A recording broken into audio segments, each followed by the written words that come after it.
ही guys, तो आज मैं इस वीडियो में बात करने वाला हूं, जैसा कि मैं बताया था कि मैं इस टॉपिक पर जरूर बात करूंगा। ओकेशन वगैरह पे कितने हॉलीडेज वगैरह मिलते हैं प्राइवेट मेडिकल कॉलेजेस में, कितने हॉलीडेज, यूपी की बातें चल रही हैं अभी, प्राइवेट मेडिकल कॉलेज में कितनी हॉलीडेज वगैरह मिलते हैं। एमबीबीएस फर्स्ट ईयर एग्जाम कितने कितने सारे एग्जाम्स होते हैं फर्स्ट ईयर में, ठीक है, कैसे कैसे एग्जाम्स होते हैं, ठीक है। और एमबीबीएस में क्या स्टूडेंट कुछ कमाता भी है या पढ़ता भी है, या उसको पहले ईयर से क्या सर्जरी करने को मिल जाती है, हॉस्पिटल में जाता है। तो ये सब डिस्कशन इस पूरे वीडियो में रहने वाला है। तो इस वीडियो को आप एंड तक जरूर देखिएगा ताकि आपको परफेक्ट नॉलेज मिल जाए, आप नॉलेजेबल हो जाए एमबीबीएस कॉलेज में जाने से पहले ही आपको सारे नॉलेजेस हो जाएं। तो पहले तो चैनल को सब्सक्राइब कर दीजिएगा गाइस, और अगर आपने मुझे इंस्टाग्राम पे आके फॉलो नहीं किया तो बहुत इंपॉर्टेंट चीज़ है।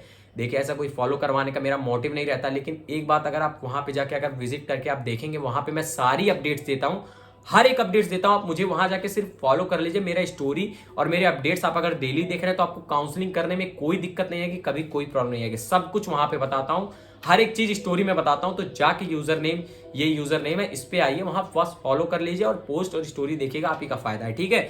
अब चलिए मैं बताता हूँ, पहले शुरू करता हूँ कि एमबीबीएस में मतलब कितने हॉलीडेज वगैरह होते हैं, कितनी छुट्टियां मिलती है एमबीबीएस में, एमबीबीएस फर्स्ट ईयर में कितनी छुट्टियां वगैरह मिलती हैं कितनी।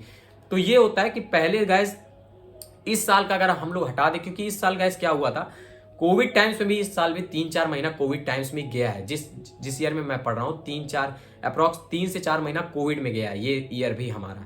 तो इसमें हमारी छुट्टियां भी बहुत सारी रिड्यूस हो गई, जैसे दिवाली की छुट्टियां रिड्यूस हो गई, ठंडी की छुट्टियां काट दी गई, और बहुत सारी छुट्टियां हमारी रिड्यूस हो गई बिकॉज कोविड के टाइम्स में, मतलब कोविड टाइम्स में बहुत सारे यूज हो गए हमारे, वेस्ट हो गए हैं दिन, तो इसीलिए हमारी छुट्टियां काट के हमें पढ़ाया गया है।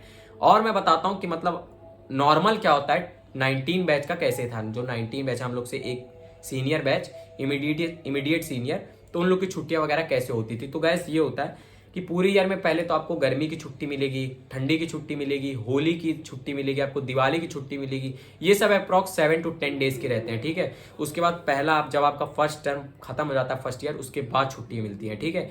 ये हो गया पूरा छुट्टी के बारे में डिस्कशन, ये आपको छुट्टियां वगैरह मिलती है। बहुत लोग का एक्साइटमेंट होता है ये सब जानने में, तो इसलिए मैं ये भी डिस्कस कर ले रहा हूँ, बहुत लोग मुझसे वहां पे पूछे थे। अब मैं बताता हूँ कि एग्जाम्स वगैरह कितने होते हैं एमबीबीएस में। तो एग्जाम्स गाइस बहुत ज्यादा होते हैं, मतलब भर भर के एग्जाम होते हैं, हर हफ्ते एग्जाम होते हैं, मतलब बहुत के जो मतलब एग्जाम्स वगैरह तो बहुत होते ही हैं। जैसे सब्जेक्ट्स 3 है हमारे, ठीक है, टर्मिनल्स वगैरह होते हैं, एग्जाम्स होते हैं, सब कुछ होता है। टर्मिनल क्या होता है कि 2 टर्मिनल होता है और लास्ट में एक एग्जाम होता है प्री प्रॉफ, ठीक है। 2 टर्मिनल आपके होंगे और एक प्री प्रॉफ होगा, फिर आपका प्रॉफ होगा। ये चारों तो मेन एग्जाम्स हैं, ठीक है, एकदम मेन एग्जाम। इसके बीच में छोटे छोटे छोटे छोटे बहुत एग्जाम्स हैं, ठीक है। तो टर्मिनल एग्जाम 2 होता है, ठीक है, याद रखिएगा इसको, 2 टर्मिनल एग्जाम, फिर उसके बाद प्री प्रॉफ। जैसे बोर्ड के पहले प्री बोर्ड होता था, वैसे प्री प्रॉफ, फिर लास्ट में प्रॉफ, वो पास करके आप सेकेंड ईयर में जाएंगे। और इसका सबका एग्रीगेट आपका 50% से ऊपर रहना चाहिए, वरना आपको पास नहीं किया जाएगा, ठीक है। सप्ली किसी ना किसी में आ जाएगी या बैठने भी नहीं दिया जाएगा, और अटेंडेंस मेंटेन होनी चाहिए। प्राइवेट मेडिकल कॉलेज में बेसिक कंडीशन होता है, वरना उस पर भी डिटेन लगा देते हैं, डिटेन कर देते हैं, ठीक है।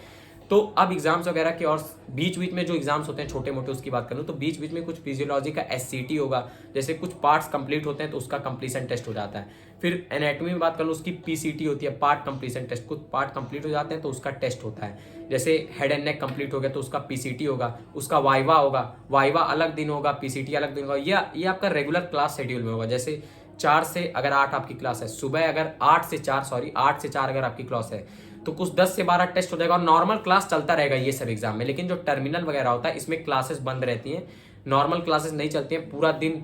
मतलब इसमें एग्जाम 3 घंटे का होता है, 3 घंटे का, ठीक है। तो पूरा दिन इसमें लगता है, पूरा दिन क्या लगता है, 3 घंटे का एग्जाम होता है, नॉर्मल क्लासेस नहीं चलती हैं, कहने का मतलब ये है, ठीक है। तो ये आपका एग्जाम के बारे में पूरा डिस्कशन हो गया। बीच में जो छोटे छोटे एग्जाम होते हैं ये सब आपको मतलब पास करने होते हैं। वाइवा वगैरह हमेशा होता रहता है, जैसे वाइवा प्रैक्टिकल्स का वाइवा होता है, बायोकेमिस्ट्री का प्रैक्टिकल्स होता है, प्रैक्टिकल टेस्ट, और एनाटॉमी में वाइवा होता है। उसके बाद फिजियोलॉजी में, बायोकेमिस्ट्री में भी वाइवा होता है, ठीक है। प्रैक्टिकल करने के बाद आपको वाइवा देना पड़ेगा। फिजियोलॉजी में भी सेम सीन है, क्लिनिकल होता है, हिमैट लैब होता है, ये सब का मतलब आपका वाइवा लिया जाएगा, ठीक है। हिमैट लैब में आपको माइक्रोस्कोपिक, ये सब माइक्रोस्कोप वगैरह का होता है कि टीएलसी फाइंड करो, डब्ल्यूबीसी माइक्रोस्कोप में आपको डब्ल्यूबीसी वगैरह, ये सब भी बहुत सारे, ये सब टेस्ट मतलब बहुत ज़्यादा होते हैं, छोटे छोटे ही होते हैं लेकिन बहुत ज़्यादा होते हैं। और ये सब जो छोटे छोटे टेस्ट होते हैं ये आपका क्लास शेड्यूल में होते हैं, जैसे मैं बताया हूँ, ठीक है। अब बात कर लेता हूँ कि एमबीबीएस स्टूडेंट क्या कब से कमाना चालू करते हैं, मतलब कब से हमारी अर्निंग स्टार्ट होने लगती है। तो अगर मैं ऑफिशियली बता दूं तो आप जब इंटर्नशिप करते हैं तो आपको कुछ स्टाइपेंड मिलता है, ठीक है। इंटर्नशिप आप जिस कॉलेज वाइज डिपेंड करता है, जैसे किसी कॉलेज का 7,000 है, किसी का 12,000 है, किसी का 14,000 है, किसी का 10,000 है, ऐसे ही स्टाइपेंड आपको देता है कॉलेज आपको, मतलब इंटर्नशिप करने का उसके कॉलेज से आप इंटर्नशिप करते हैं। जैसे एमबीबीएस कोर्स 4.5 साल का होता है, 4.5 साल का पूरा एमबीबीएस कोर्स होता है, ठीक है। एमबीबीएस कोर्स जब 4.5 साल का खत्म हो जाता है तो उस कॉलेज में आपको इंटर्नशिप करनी होती है, तो इंटर्नशिप करने का आपको स्टाइपेंड मिलता है, तो आप यहाँ कमा सकते हैं आप। और एक क्वेश्चन के बारे में बात कर लेते हैं कि हमें कब पेशेंट से हम कब हमारी मतलब क्लिनिकली हम कब जाने लगेंगे हॉस्पिटल में। तो फर्स्ट ईयर में तो आप क्लिनिकली हॉस्पिटल में जाने को नहीं पाएंगे। फर्स्ट ईयर में सिर्फ आपका बेसिक चीज़ें हैं। फर्स्ट ईयर को एकदम बेस माना जाता है आगे के ईयर्स का, ठीक है। तो फर्स्ट ईयर में एकदम बेस होता है, ठीक है। तो फर्स्ट ईयर में आप मतलब हॉस्पिटल जाने को नहीं पाएंगे। आप हॉस्पिटल जाने को मतलब क्लिनिकली आप क्लिनिकल एक्सपोजर आप सेकेंड ईयर से पाएंगे, सेकेंड ईयर में आप हॉस्पिटल वगैरह जाने को पाएंगे। तो गाइस ये मैं पूरा आपसे डिस्कशन कर चुका हूं, और आपके दिमाग में या दिल में कोई भी क्वेश्चन है तो आप नीचे पूछिए। अगर मुझे क्वेश्चन बेटर लगा तो मैं उस पर जरूर वीडियो बना के समझाने की कोशिश करूंगा। क्वेश्चंस आप लगातार पूछते रहिए, नीचे कमेंट में पूछिए। और इस वीडियो में एक चीज़ और बता देता हूँ गाइस, ठीक है। अभी काउंसलिंग का मतलब बहुत सारा वो चल रहा है कि ऑल इंडिया की काउंसलिंग थोड़ा डिलेड भी है, जैसा कि न्यूज़ वगैरह आ रहा है। तो ठीक है, मैं आपको एक चीज़ बता देता हूँ। इंस्टाग्राम पे तो पहले जाके फॉलो कर लीजिए, वहाँ पे अपडेट ये सब देता हूँ, जो डिलेड वगैरह बता रहा हूँ उन लोग को पता होगा जो फॉलो किए होंगे।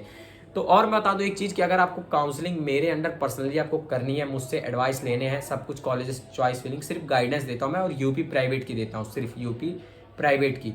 तो अगर आपको इसके अंडर कोई भी गाइडेंस चाहिए या कुछ भी चाहिए, कोई भी तरीके का कैसा भी गाइडेंस, हर एक चीज़ आपको काउंसलिंग गाइडेंस सर्विस में मेरे इंक्लूडेड मिलेगी। उसका मैं थोड़ा मोड़ा चार्जेस लेता हूँ, ठीक है। तो आप मुझे इंस्टाग्राम पे आके पहले फॉलो कर लीजिए, फिर मुझसे पर्सनल गाइडेंस के लिए डिमांड करिए, मैं आपको जरूर आपसे रीच करूंगा। हमारी कॉल पे बात होगी, सारे गाइडेंस आपको कैसे चॉइस फिलिंग क्या करना है, कहाँ पे जाना होता है। अगर आपको काउंसलिंग के बारे में कुछ नहीं पता है तो आपको सब पता चल जाएगा उस गाइडेंस के बाद, और कहीं भटकना नहीं पड़ेगा। तो अगर आपको गाइडेंस सर्विस में कुछ भी इंटरेस्ट है, थोड़ा सा भी, वैसे तो आप खुद से भी कर सकते हैं, ऐसा नहीं कह रहा हूँ मुझसे आगे के लिए। वीडियो इतना बना चुका हूँ कि आप मेरे वीडियोस देख के ही खुद से काउंसलिंग कर सकते हैं, लेकिन फिर भी अगर आपको गाइडेंस चाहिए मेरे अंडर में आके तो आप मुझसे पर्सनल गाइडेंस ले सकते हैं, ठीक है। वहाँ मैं पर्सनली आपको गाइड करूँगा, हर चीज़ आपको बताऊँगा। तो आपको अगर गाइडेंस चाहिए तो आप मुझे इंस्टाग्राम पे आके तुरंत, यूज़र नेम ये मेरा है, यूज़र नेम पे आके तुरंत मुझे वहाँ पे डीएम करिए। और लास्ट में ये कहना चाहता हूँ कि गाइस चैनल को प्लीज़ सब्सक्राइब कर लीजिएगा। एक एक वीडियो बनाने में मेहनत लगती है, जो कॉलेज वाली बनाता हूँ। ये तो चलिए ठीक है, क्वेश्चन वगैरह बता दिए, इसमें कुछ ज़्यादा मेहनत नहीं है, ठीक है। तो अब चैनल को सब्सक्राइब कर लीजिएगा। इस वीडियो को कॉन्टेंट बहुत ही आपको मिलने वाला है, बहुत ही अच्छे अच्छे कॉन्टेंट्स मैं आपको प्रोवाइड करता जाऊँगा, ठीक है। एमबीबीएस कॉलेजेस के और सब बहुत ही नॉलेजेबल रहेगा कंटेंट, ठीक है। तो आप इस चैनल को सब्सक्राइब कर लीजिए और इस चैनल पे बने रहिएगा मेरे साथ। Thank you so much guys.